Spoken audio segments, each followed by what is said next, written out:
I'm inside my Honda Accord 2008 model.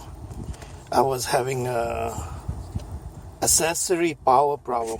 I used to turn on the car and accessory didn't used to come on.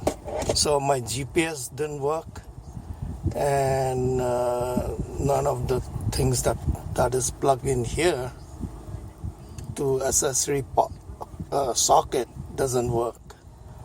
I will drive around for 10 minutes or sometimes half an hour. In winter, it is half an hour.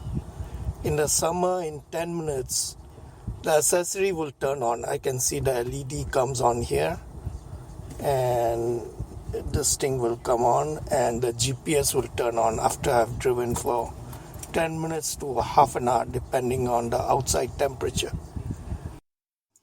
I finally solved the mystery. And it was this fuse over here, this one. This fuse was in there, and look at the thickness of the blades. And look at a good one. This is much thicker. We can measure it.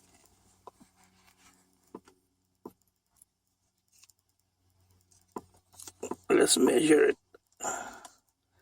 Okay, that's 0. What is the thickness of this one?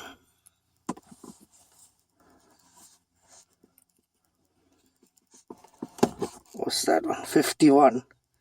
0.51 millimeter. And what is a good one? See this one.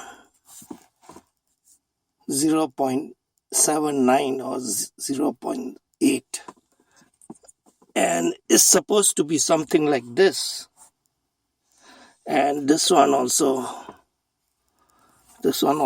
measured 0.79 millimeter. So this was not giving good contact. This one. That's why it works when it becomes hot. When the car heats up or warm up a little bit, the blade will expand and it will make good contact. When it becomes cold, it doesn't make good contact.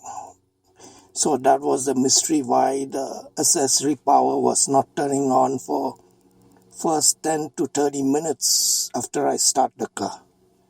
Thanks for watching.